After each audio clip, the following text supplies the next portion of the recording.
Okay, so for my third case of the day, uh, since I'm talking about self-defense, I wanted to talk a little bit about this case, but not so much on the self-defense. So Kyle Rittenhouse, he shot some people. I think he killed like two people in somewhere in Wisconsin or somewhere up north. I don't know, and got found not guilty. Which I kind of knew that was gonna happen, but my thoughts on the case was I was surprised that they didn't find him guilty in fleeing the scene, because it was clear that he fled the scene. Just because if you shoot somebody anywhere and you bounce, and you go home. You go directly home. They can make the case that you were trying to get away with it. Just put that situation in any let's take it away from this case and just put it somewhere else. That there was a shooting, people were killed, and the person who did it went home. And on their way home, they passed up several police officers, and not once did they let them know, especially when they're already in a safe area. Not once did they let them know, hey, officer, blah blah blah. I just needed to let you know. Not once did they call 911. As soon as they got into their car, into safety. No, they went home. So just breeding the people. What does that tell me is that person's trying to get away with it, and the only reason they went to the law enforcement, because eventually he did go to the police station, was because of his mom. His mom told him, "Hey, you gotta go because you're gonna get caught. You killed some people, and you come to my house. No, police station. You're not gonna make me an accessory."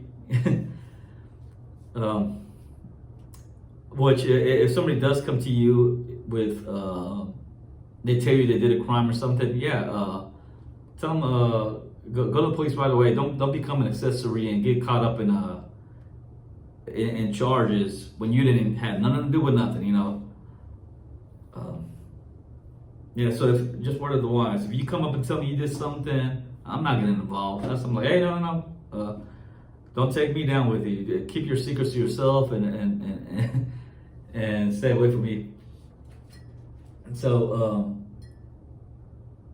so I was just found it out strange that they didn't catch him or charge him with fleeing the scene, because I really want to hear his defense on, oh, well, maybe I fear for my safety because I thought I would get attacked. But if you really fear for your safety, why did you even go there? And also, you have a weapon, so why would you fear for your safety if you have a weapon? If somebody shoots at you, shoot back. That's what you got it. If you're really that cowardly, you shouldn't even be there in the first place. You went there because you want to try to prove like you're a tough guy. Honestly, I'm just real talk. Again, I'm not trying to make this political. But again, I'm not a Democrat. I'm not a Republican. I'm independent, and I'm also pro-gun. So you can scratch that off of your agenda if you're trying to make me put me in a box. I'm just as a person. I know this type of dude. It's like I said. I seen him in the military. I see him in law enforcement. These dudes that are young and wanna be a tough guy. He wanted to put himself in a situation, and then when stuff got real, he bounced. It's I see it all the time. Because stuff when it gets real, it's a shock. Like I think I mentioned that in one of my videos that I had this one guy in the army, and as soon as we got to Afghanistan, very first day we got attacked, and a rocket hit us right over our position, blew up, knocked us to the ground, and the dude gave up. He was like, "Oh man, screw this. I want to go home." Because as soon as it got real, and you see, hey, this isn't a game, man. It's life and death. That you know, it really humbles you, you know, to the point that it changes everything, you know. So I'm pretty sure that's what happened. This dude wanted he knew what he was doing. He walking around with a rifle around town. He felt like he was like a big tough guy, you know. He walking around with a weapon and masking it around like, oh, I'm just helping cleaning up the neighborhood, you know. Yeah, come on, you ain't fooling nobody. And when the stuff got real, you panicked, you ran away, you got scared, you know. And then you wanted to go home and hide. You were hoping, oh, maybe this could blow away. Yeah, so that's my thoughts on this case. It's yeah, so he got found out guilty, and I kind of knew that was gonna happen because mainly because he's white, and he looks kind of like he comes from money. I don't think they are rich, but they got a lot of national attention, so he probably got a good lawyer. And maybe they did pro bono, gave it to him for free or something because of all the publicity. Yeah, and I don't know. I knew the way the justice system is. Again, rich people get away with it. They always in the justice system. It's the haves and the have-nots. You know, even if you're rich and you get convicted of a crime, like if you couldn't bribe a judge, if you couldn't get the best lawyer, build up the best case, you're still good. You won't serve too much time because you could be friends with like I'm gonna give you the example of Arnold Schwarzenegger. He was governor of California.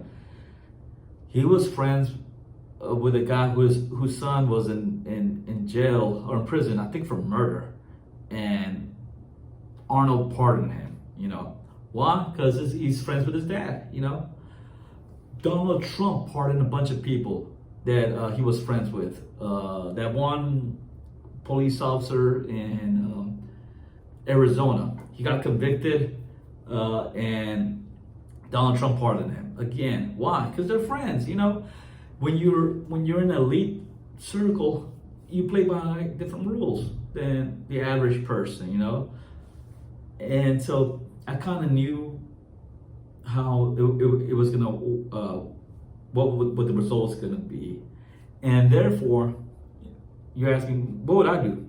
My plan is always and make paper, because if you don't got paper, you're like I said, you're fighting in a losing battle. I'm not trying to beat the system. I just know how the system works, and I know I have to what I have to do to win. You know, basically, it's have money, so you have a great lawyer, have a good group of friends in good areas, you know, and basically, you get away with anything. You get away with murder, you know. It sucks, but that's the way it is, and it's been like that for like a long time. There was that one case in Dallas where that kid killed, or that a young guy killed those 4 people in a DWI. His parents were huge multimillionaires. They had a trial by judge, and sure enough, that affluenza, you know, not guilty. It was ridiculous. Only can a rich family do that? You know, anybody else kills anybody, one person, let alone 4, and get away with it just like a slap on the wrist. It just goes to show you, money talks. Money could do things that I don't know. Like, it's a different justice system. I always find it surprising anytime a rich person does go to jail, and it's usually because they screwed over other rich people. That's why you see like that guy, that Ponzi scheme. I forget his name. Bernie Madoff. You know, he went to prison because he screwed over rich people. That's the only people they don't like you messing around with. You don't mess with other rich people, you know. As long as you're not messing around with other rich people, you should be all right. Look at Jeffrey Epstein. Look how long he got away with it until he finally got caught.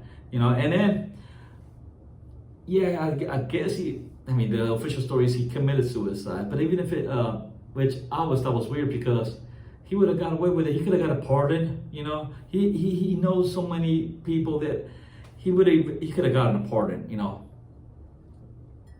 Who knows? Maybe. Yeah. So that's my thought on this case. I always thought, yeah, technically yes, it is self-defense, but at the same time, you're putting yourself in a situation like, which is kind of sketchy, you know. So it's I don't know. Again, I thought he was guilty in fleeing the scene. They should have at least got him on that. But never think that the justice system is smart. Like you also have like the Casey Anthony case where they just messed up the whole case. Just don't think that these prosecutors are actually really good at what they do. They're actually, that's sometimes what gives me hope. Is that if I am ever charged with anything, that I'll get one of these stupid prosecutors that don't know what the hell they're doing. Because a lot of times I'm like, man, how do you fumble this? You know, it's you have a open and shut case and you fumble it. You know. All right. Well, that's my thought on this.